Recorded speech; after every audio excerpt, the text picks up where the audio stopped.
Marky Worthington Podcast all day. All day. Dream by night. Don't buy me a drink. Just give me $10. Oh, dude, you look sweet. Yeah, you got a big beard, dude. Go down to the strip club with your floppy disk and turn it into a hard drive. Yeah, right. Thrown out by Big Tony. We're here to name names and make people feel more ashamed for shit that they're not proud of. Me and my best friend, Marky Worthington. Whatever it is. Hey, how you doing? Welcome to the Marky Worthington Comedy Podcast. This is episode 118 with Andrew Hamilton. How you doing, mate? Marky, good to be here, mate. Yep, good to have you on the show. Now, we'll get the. I have this habit of sometimes getting into a tangent and forgetting the important stuff. So at the top of the show, for anyone listening, know that Andrew's got a gig coming up in Canberra at the Basement on the 11th of August, which is a Sunday night, and it's part of his Australian tour. Did I do that part right so far? Nailed it. Oh, so nice. Is the basement bar also known as the Baso? Is that what you say? It is actually the Baso, but it was called the Basement for like 15 years, so it's an old habit that dies hard with me. Yeah. Well, I was just like, when I saw there was the Baso, and I was like, surely that's like just the bogan abbreviation of it, right? It must be surely the Basement, but... No, it's they decided to legally. It'd be like if they like pronounce they now announced you like Mr. and Misso. Yeah. Like they're just leaning into it. They're like, fuck it, everyone's going to call it that. Let's just call it that legally. All right. Well, I'll see you at the Baso on the 11th of August. It'll be fun. Yeah, that'd be cool, man. Now There's a couple of different options that I'm going to edit in depending on the outcome of this, because I don't know 100% who the fucking supports are. So here we have the options, and I'm going to choose one. Supported by Dan Muggleton. And now that I've made that into an edited, jumbled mess, we'll get to choose one of those two options. Cool. But yeah, it's so part of the Australian tour. I've seen all the gigs that you've got coming up. You got heaps of dates on there, man. How are you finding that? Yeah, it's going to be crazy. It's going to be a lot of fun, though. I mean, I am kind of used to doing that many shows in quick succession for like Melbourne Comedy Festival, but usually you're just staying at your hotel each night. This is going to be a lot of moving around. So this will be my first time doing a tour of this nature. It's yeah, it's going to be long, but I think I'll learn a bit about myself, and I can't wait to do it. It's going to be fun. Yeah, nice, man. I actually heard a couple of like podcasts where you were talking about leading up to the Melbourne Comedy Festival, and like the discipline in writing and doing all the like the steps leading up to it. And I think that comes like. It's so hard to stay motivated to write jokes, let alone a book as well. How do you tie it all together? Well, I'm a creature that works better with a deadline, right? I think that there's so many people that I talk to that are like, oh, I'll sign up to do a comedy festival when I have an hour of material. When I signed up to do Melbourne last year, I didn't have an hour. I had maybe 20 minutes that I liked. But I was like, if I sign up, then I know that I've got to have to work my ass off and write some more jokes, or otherwise I'm going to be making a fool of myself pretty soon, right? So then because I had that deadline, I just smashed it out and got it done. And so with the book, that was a thing where I had written that when I was under house arrest at my parents' place, and I read a book by Stephen King about writing, just called Stephen King on Writing. Yeah, like 1,000 words a day or whatever. That's right. And so I just punched out 1,000 words a day. And so then when I did well in Melbourne, I had a few news articles come out about me, and then I had a few publishers approach me saying, hey, you should write a book. And I was like, hey, well, I've already got most of one written. And so then they were like, that's really cool. We'd like to get you to finish that and we can put it out. And so I smashed that out, and now we're at the point of it coming out in, very well, by the time this comes out, it'll be out. Yeah, that's right. Yeah. So now I did have a look around to see if there was an audio version. What's the plan on that? Yeah, there is an audio version. I recorded it myself, and that was hard work. You don't realize just the amount of work that goes into that. And I know I have so much more respect for people that record those, because it is pretty draining. You've got to nail every single sentence, and I didn't realize how many bloody tongue twisters I put in my own book. Just sentences where I'm like, that's easy to read, but saying it out loud was fucking hard. Yeah. So, It's crazy when you have to read back what, like, I write bits sometimes and they sound great in my head, and then when I write it out and then when I go on stage I'm trying to say it, I'm like, fuck me, why couldn't I, like, it sounds good on paper and then sometimes you just say it out loud and you're like, fuck. Also, you probably have to listen back to you saying it a fair bit, right? Like when you're recording that, are you listening back to it and shit like that? Yeah, you're listening back and you're like, what is that? What my annoying voice sounds like? All that kind of stuff. But just like there'd be sentences like me saying the self-serving screws or just something like that. And like, it's easy to trip over the words, and so you find that after you do that for about 3 hours, your brain starts to get a bit tired from just the concentration, because you've got to get every word right, but then you've got to get every sentence and all the right inflections right. So by the end of the third hour, your brain starts to fade and you just start making mistake after mistake, and you just start getting more and more pissed off. So it took me about 5 days to finish the audio recording, but it's done now. So yes, yeah. And I think that people will enjoy it. I would certainly enjoy hearing an audiobook more from the person that wrote it. I think that they're just got more insight into how to add the right color to it. So, it's going to be exciting. Yeah, excellent, dude. So I'm not a big reader, but I listen to at least one audiobook every week. But sometimes it's more. Like some weeks I'll go through 5 a week. Wow. Yeah. It's like I've been living my whole life without actually enjoying books, because I'm just like, the time it takes me to read them, I've sort of already lost interest, or I can't keep up with the plot, or I'll finish reading an entire page and then I'll think to myself, fuck, what just happened? I've been thinking about other shit this whole time. Do you how long does, when you listen to an audiobook, how long does the average one how long is the average recording? Usually 10 to 16 hours. Okay. Yeah, wow. So sometimes you're smashing out 4 or 5 a week. Yeah. I have so I like a little bit behind the curtain. Comedy's not my full-time fucking job. I work in IT, so I just because a lot of my work is just not really like face-to-face based. It's just more so emails and like doing things like all on the computer and not really needing to interact too much. Yeah. It's weird though, because I focus more when there's more things going on. Like if I've got an audiobook and I'm reading an email and writing something, I can do all those 3 better than I can do one thing. Yeah. I mean, people have weird brains, It's funny how some people's brains work. I certainly work better when I have at least music playing, or just something which for some people might be distracting. But it's just you figure out the way that works best for your own brain. That's cool if you can manage to concentrate on your work and then somehow your subconscious is also listening to an audiobook. That's crazy. It's funny, hey, like it's weird. I've listened to a bunch of great audiobooks in my time, and that's only been this year that I've discovered that. I actually I had Sam Talent, who's a I know who Sam is. Yeah. So Sam Talent came to Canberra. I put the gig together and did a support spot, and I leading up to him being here, he came and did my podcast, and to sort of, I was like, I might listen. Now there's an audio version of his book, I'll listen to that so that we got stuff to talk about. And that was that was early this year, and that's once I've started, and I've listened.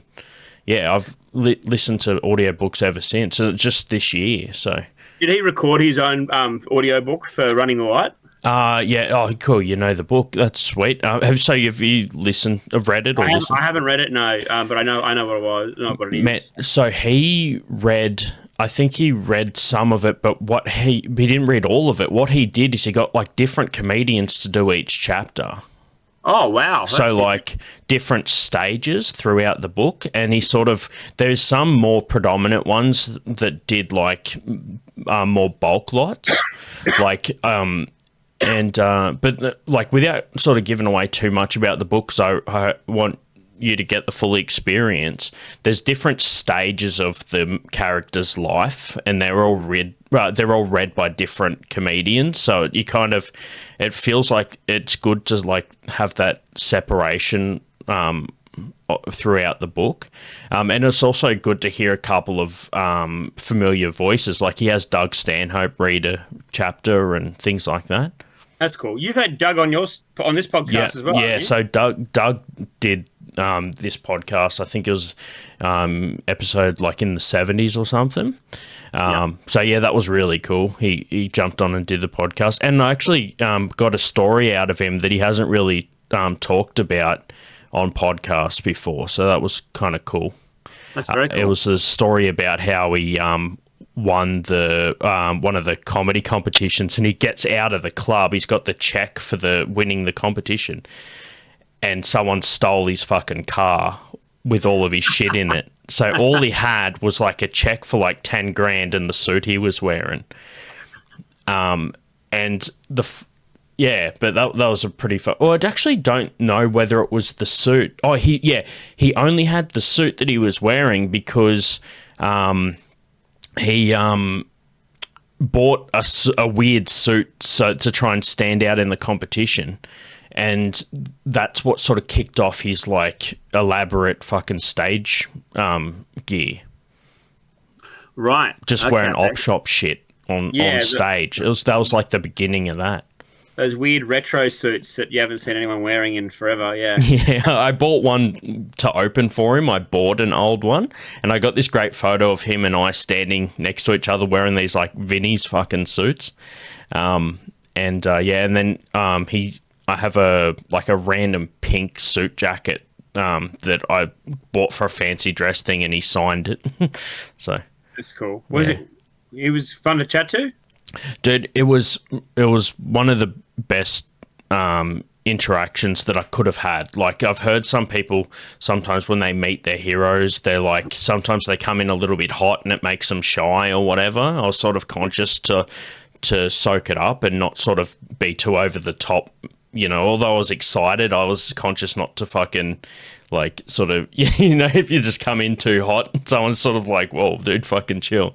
Yeah. I was sort of conscious not to do that and get, like, excited. So it was great. It was great to hang out with him. Yeah, it's cool when you hear about, like, people who, you know, are the kind of the greats of world comedy, and people meet them and they live up to, you know, your hopes that they would be a cool person. Yeah. I certainly had that experience with Mark Normand. I met him last year when he was performing in Sydney, and James McCann opened for him. And James McCann texted me and asked if I wanted to come and hang out with him afterwards. And we ended up going and trying to find another mic that Mark could jump on, and ended up going out on the piers to a few bars. And he was just such a normal, like, very chill dude. Oh, awesome, man! I was going to say you probably had a few experiences like that. I did a gig with Chris Franklin earlier this year, and he brought Lindsay Webb with him. Yeah. And Lindsay Webb just did the gig with Jim Jeffries, and I said, "Oh, what was that like, hanging out in the green room with all those guys?" And he said, "Yeah, it was cool. It was like one of those things, you're sort of hanging out with all these people, but you sort of realize that, like, how much time everyone's been doing comedy for, like, in a room like that." Yeah, I mean, some of these guys have been doing it for bloody decades and decades. I mean, how long? Chris Franklin's bloody been doing it. But I remember listening to Bloke when I was a teenager. So that's like 20 It was wild. Ago. Like, so I used to I work at the Baso, and we used to do karaoke nights there on Wednesdays when I first started there fucking 12 years ago. Yeah. So Wednesday night, they'd be doing the karaoke, and about 4 times a night, you'd hear someone fucking sing Bloke. And really? yeah. It was just like, it was on fucking repeat. And I actually bought I brought Chris Franklin up on stage. Like, I was up before him, and it was a cool moment because it was just like 12 years ago, I used to hang out at this bar and we used to do karaoke, and I'd hear the song Bloke about 5 times a night, and it's still a cracker of a song. And now all these years later, I've managed to get to the point where we can promote gigs and get cool comedians coming. So here's the actual man himself, Chris Franklin, and brought him on stage. Yeah, sick. It's funny, like now, when Chris Franklin runs his show every night at the Melbourne Comedy Festival at the Exford Hotel, like, you know, whenever it's getting unruly, because it's like the late, I think it's called the After Party. Yeah. is the show. And so that's like the thing that he always dangles over people's heads. Like if they shut up for long enough, he might play bloke at the end of the show. Dude, he fucking so we did we had like a weeknight gig here, and he said he was in the crowd, and he goes look, I performed this when this was like in the top in the charts. They actually got him out to perform it at halftime for a footy match. I forgot who was playing. And he said, and he said he had this moment where he looked out and he looked up at the monitors and 10,000 people were all singing along with him. Fuck, that'd be cool. And then he just looks at the crowd and he goes, but tonight this will do. Fuck. Yeah, what a funny fucker. But we're talking about Chris doing comedy for a while, and just to give a gauge, I was chatting to, because I did a gig with Julia Wilson like a few weeks before that one, and he goes, oh yeah, Julia Wilson, I judged her first Raw set. Fuck. So to show how long he's been fucking doing it for. Man. Yeah, there's a lot of those guys, legends of Australian comedy that have been around, almost longer than a lot of open micers and comics have been born, you know? Yeah, true. It's a great thing. You probably have moments like that though, like especially growing up, you see people that you like. I was hanging out with actually Dane Simpson was in town last night, so I was hanging out with him, and he recently, like this year, I think had Rove at the Riverina Comedy Club, and I remember like meeting Rove. I remember watching Rove on TV all the time. Of course, big part of my youth was watching Rove live, and there was a time in Australian comedy where doing stand-up on Rove or the Footy Show was kind of like, that was the only ways to really get a big exposure. Yeah, like Carl Barron came up through the Footy Show. Yeah, exactly. Like that was the thing. Like getting on TV on one of those shows was the big get. And now the model's completely changed. Now people can become superstars just from being big on TikTok or, YouTube, Instagram. Yeah, it's wild, man. Like, it's. I used to every the morning after I'd watch Rove, and then in the morning I'd always say, "Oh, Rove says hi" to Mum. Like in the morning, so I'd walk out there and like, "Oh, Rove says hi, Mum." Did she get it? Did she know it? Yeah, well, she sort of used to watch it sometimes if she wanted to stay up for a little bit later. So it was kind of my way of saying like, "Oh, you missed a good show, but Rove still says hi," So yeah, to sort of meet some of those dudes over the years is fucking cool. I was talking about audiobooks before, and I have actually listened to a lot of the like true crime ones. Leading up to yours, did you read any other true crime ones that you sort of to get a bit of an idea of how they structure them or anything like that? Before I wrote my book? Yeah. Not really. I just kind of, I knew the story that I wanted to tell. It was just because it was my story, right? So when I first started writing it, it was before I started doing stand-up. And so I just wanted to put out the story of, like, my background about how I got into drugs and crime and then, like, my arrest and going to prison. And then I had to kind of park the story because there was no finish. I had no redemption angle to the story yet because it was before I had ever jumped on up at an open mic. And so I had to park the book to one side, and I was like, I need to go and do some living, right? I need to go and live my life for a bit and revisit the book at a later point. And luckily, things just kind of synchronicity, these things just happened at the right time that I finished doing Melbourne Comedy Festival last year and I got nominated for Best Newcomer at the festival. And I I got signed to Junkyard and was starting to be able to make the beginnings of a living out of comedy, and then got approached about a book. And so then I was like, well, hey, I know what the ending is now. It's the redemption through comedy. That's the end. So that it made it easier just to figure out what of the book should stay. I trimmed a bit because we wanted to make it a normal length book. It didn't need to be War and Peace, and so then I added in these comedy elements and just played around a bit with the timeline, because I wanted to start with the most interesting part of the story, which was my arrest, and then kind of jump around from there. But no, I didn't really need to compare it to anything, because it was all just already immediately obvious to me what the story was. Yeah. Okay. Yeah. No, I get it. I think that's good. Like, it's got more of like a raw element there, where it's just straight from you to the readers, or eventually listeners soon. Yeah. How long was the audio when it was done? Oh gosh, I mean, there's I don't know how long the actual file is, because so I was in there for what 5 times 4, maybe like 22 hours. Yeah, shit. Over the course of like 5 days, 6 days. Yep. So then that'll be condensed down, because obviously I made a lot of fuck ups and things like that. One funny thing that happened with the audiobook recording was there's 2 bits where I talk about song lyrics that I listened to in prison that were quite funny. So one was when I was laughing in the yard at Park Lee when I heard Tom Petty's Free Fallen song. So then I had the lyrics in the audiobook where it's like, and I'm free falling. So I had that in the audiobook, right? And then I had a bit from me being at an oval with a bunch of bikies, and a Spice Girls song came out playing, and I'm there with all these hardened crims breaking into song going, stop right now, thank you very much, I need somebody with a human touch.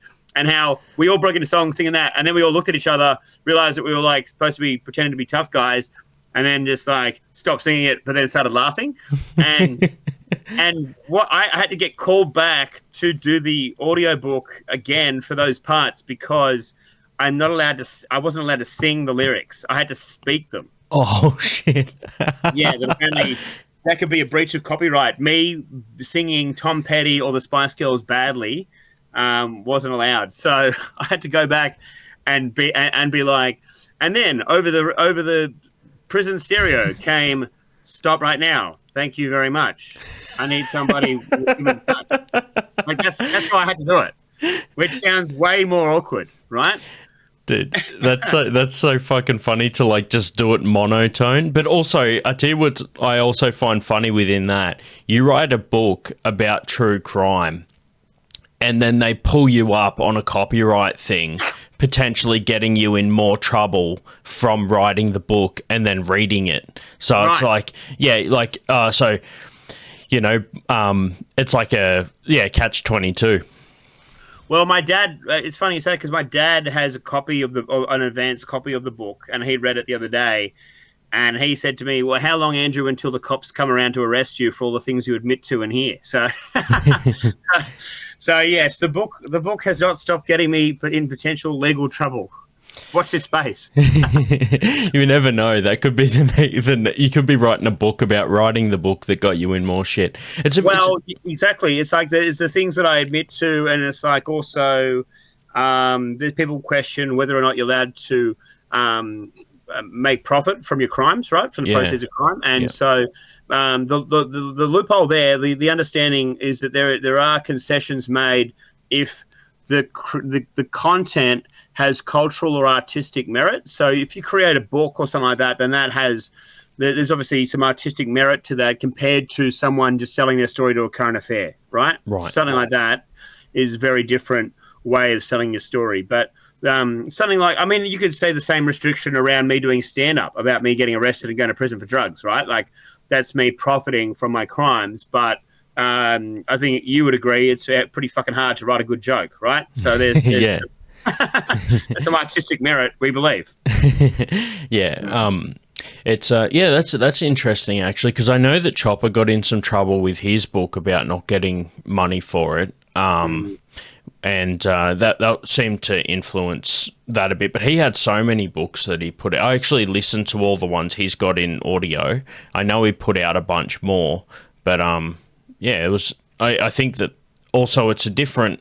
When those books came out, I think that it was not really common to have that sort of spin on it, like a character. Yeah, like him. Yeah, And it's weird, like with the Chopper one, like I've read one of those ones. I think it was Chopper from the Inside. It was this one about him in prison. And yeah, I mean, it does. There are times when it does seem like there's a level of braggadocio to the things that Chopper would say. That it's almost like he was glorifying a lot of the stuff that he did. Whereas, I've definitely tried to avoid doing that. There wasn't much glory in what I was doing, or in how it all went down and how it all fell apart. So hopefully, if anyone is ever putting the story under scrutiny, that'll be one of the arguments. They say, this is a kind of a warts and all story that shows, the glamorous side, but also the dark side of being lured towards drug dealing, and hopefully the redemption story is argued as a bit of a feel good piece that people can get around as well. Yeah, excellent. There's a bunch of shit that I want, like, that I know people will be like, why don't you fucking talk about that? I'm consciously not trying to burn stuff from the book. I don't want to sort of be like, oh, tell me about the book on the podcast. I want people to actually read and listen to it.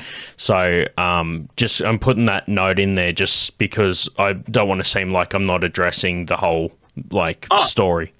Totally, man. No trouble. Well, I mean, you can ask any questions you want to ask. Are totally fine as well. But did you just say that you had some people write in with questions? Yeah, I do. I got a couple of questions that are here for the show. So there's a lot of them are geared towards comedy and also yourself. So we'll get into those. It might spark up more of a discussion anyway. So we'll give ourselves a little bit more time to get through them. Yeah, easy, man. Cool. All right. So, this is from a fellow comedian, which is a good angle. G'day, Andrew. You started comedy after serving time behind bars. Which group had more unhinged personalities, jailmates or comedians? Well, I would say comedians for sure. A lot of the guys that are in prison are in there. Well, a lot of guys are locked up because of ice, right? The drug meth. And so, I think once the drugs wear off and people aren't on alcohol or drugs anymore, a lot of these guys are quite normal in prison. They're just full of regret for the mistakes they've made. Whereas comedians, they're insane all the time. Oh, how good would it be if I just fucking sobered up and didn't have this personality? Yeah, man. You're in there, and you're around guys that are in there for the most fucked crimes, and they're the most chill dude in the world. And you're like, fuck, man. You should stay away from heroin or meth or the grog. Do you think that some of them are like, sort of like they don't believe it at first? Like they've come off it so hard that they don't actually remember doing it or think that they were capable of doing it?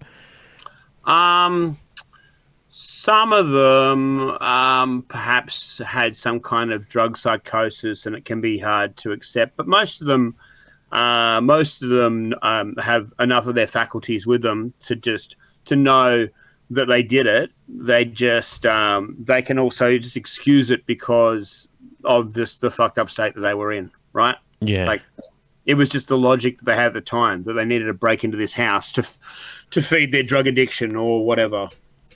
Yeah, and off the back of that, this is something that I've actually, because I don't sort of have any alcohol, drug dependencies or anything. However, I'm starting to discover that it's not always a substance. Like, I can sometimes have like an addiction, in my example, to comedy, dude. Like, you're getting a rush out of going out on stage and having a joke that lands well. That's kind of like one of my addictions Totally. in life. Do you find that, like, does that sort of speak to you as well? Do you find you get a rush from that? Yeah, when I first did a gig in front of a real audience, as in like actual people, not open micers, and I did really well. I had such a buzz out of it. I felt like I was on cocaine. I felt like I was on drugs, and I remember that about an hour after that feeling starting to fade, I really felt like chasing cocaine just to keep that buzz going. And that was danger for me. But luckily, I was under strict curfew. I had the police checking my house all the time, so I had to race home. But that was a danger point for me, and I had to talk about that in my drug counselling the next day, because we talk about triggers. And for a lot of people, the triggers to use alcohol or drugs are commonly negative triggers, right? Bad things happening in your life. But the bigger danger for me is positive triggers, because I'm excitable. And so that was one that I now have to be wary of, is just the high that I get from comedy is not allowing that to lead me into dangerous situations with alcohol or drugs. But now I've done it so many times, and I've gotten used to that feeling that I agree, it's an addiction for me, but I'm also wary of it now when it comes to just celebrate that win, celebrate the feeling that it is of comedy, but not to suddenly scratch around chasing drugs to keep it going, right? Sure. Just focus on doing it again with the next new jokes. Yeah, no, that's a good way of looking at it, and it's good to hear like someone that has something to compare it to. Like a lot of comedians are sort of like similar to myself. They don't have they didn't have an addiction to like drugs that they can compare the high to or whatever. Like, at least not a public one that they can openly talk about. So that's a good element, man. Yeah, well, that's it. You know, if you find that a lot of people that have addictive personalities, right, if they can find constructive outlets, then that can be a superpower. So for me, yeah, I find comedy to be so addictive, and that's such a constructive outlet for me. So I've just tried to adjust my life to just feed into that addiction rather than the ones that were self-destructive. Yeah, and I've heard on podcasts you talking about like the gym for your mental health and that sort of stuff as well. So totally, yeah, there's that angle. Okay, I've got another one here as well, which is kind of a flow on from the first question.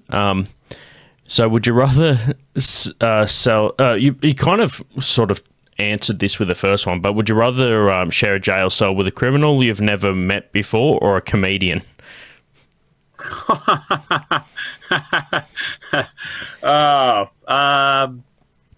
That's a good one. I'll probably go comedian, just because I mean most comedians are either fat or weedy, and I feel like we have an argument over. I'm somehow both.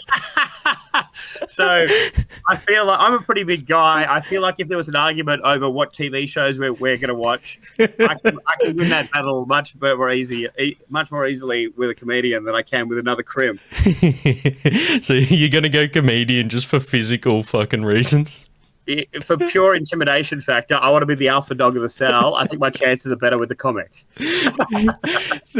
Yeah, the difference with the comedian is if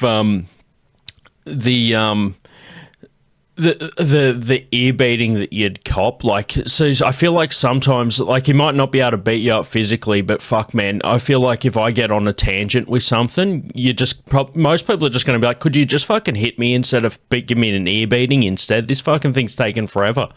Totally. But again, I think, if you're in a prison cell and you've got a cellmate who's too mouthy, you're going to find a way to shut him up pretty quickly.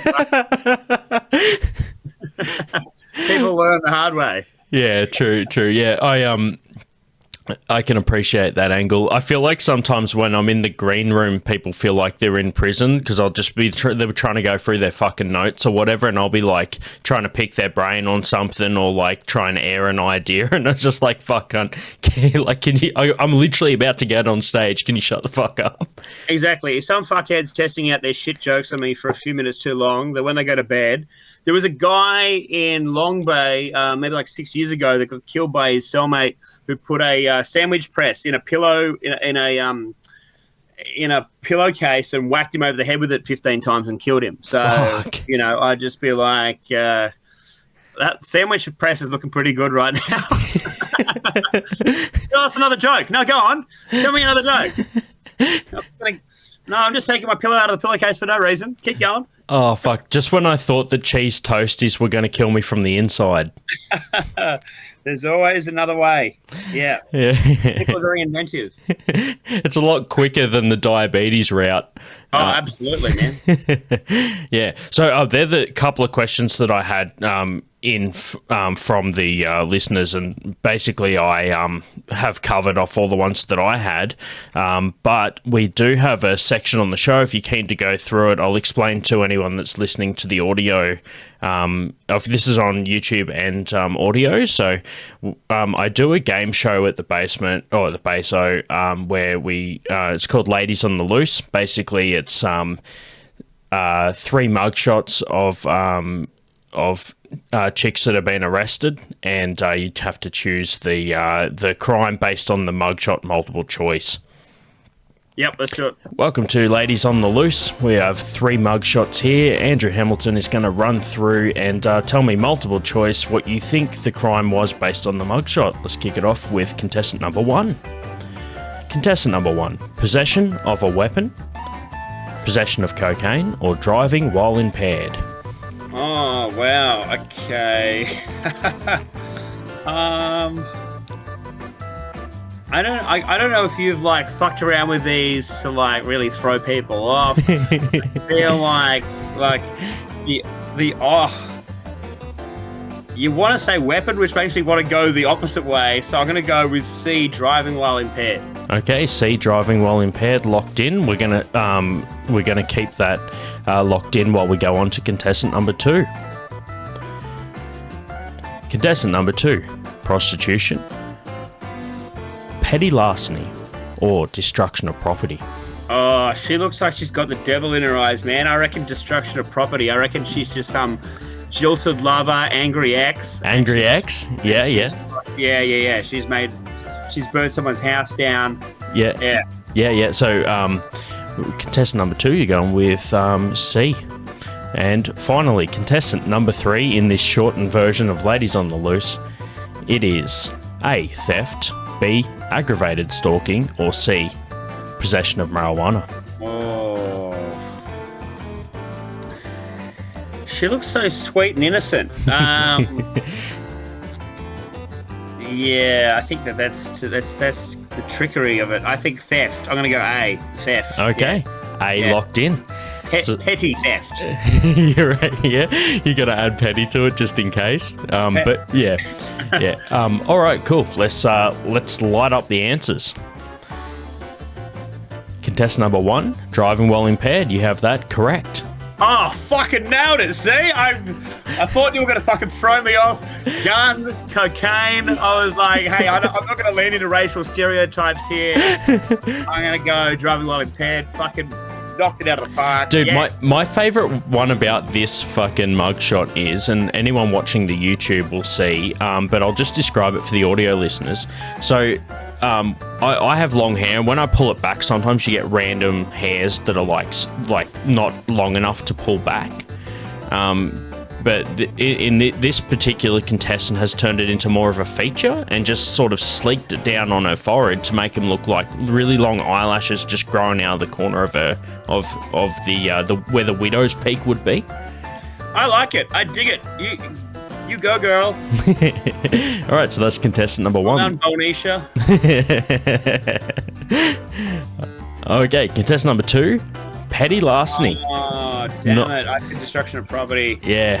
Now, you actually touched on a really good point, and I'm glad that you mentioned this, because I legit, you nailed it in the fact that I did choose something which I thought that this particular contestant would be guilty of, and it's for the same reason you thought, petty larceny. I'm like, this Latina chick fucked some dude's shit up after he broke up with her.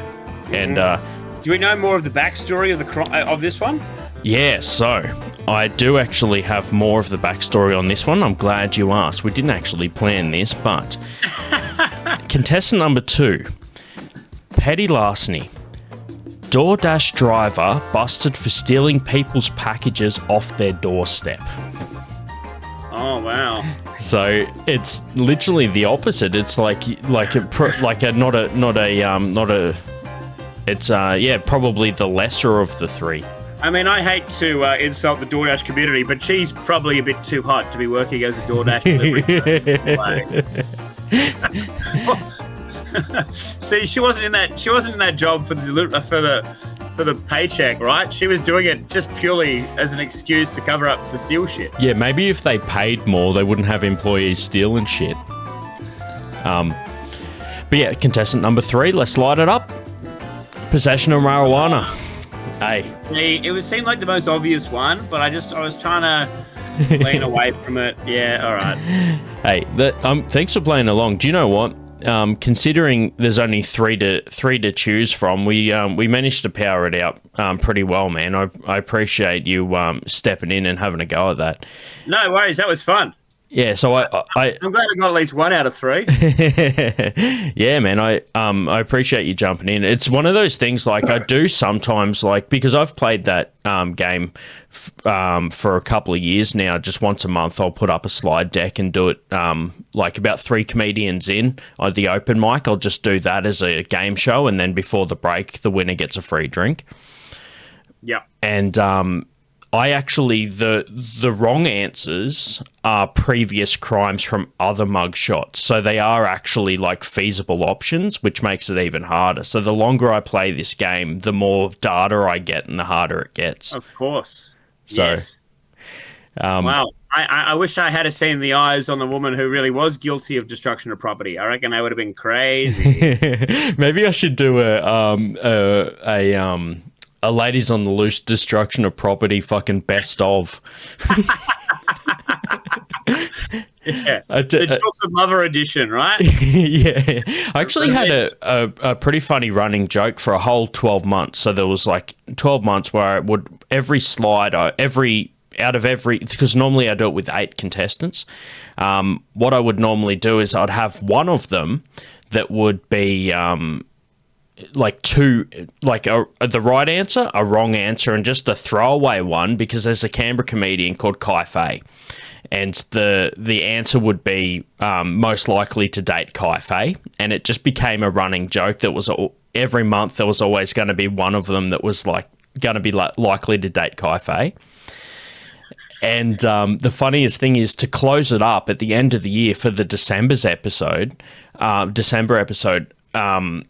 or whatever, December gig, Kai Fei's actual girlfriend sent me a photo of her where she looks like a mugshot. She like took it in the morning where her hair's all fucked up and shit. And she's like, put this in the slideshow, and it actually is the right answer of like, yeah. And the funniest thing, Kai, yeah. Yeah, was yeah. Kai there? And Kai was there, and it became like a good way to close it all out. But here's the funny thing.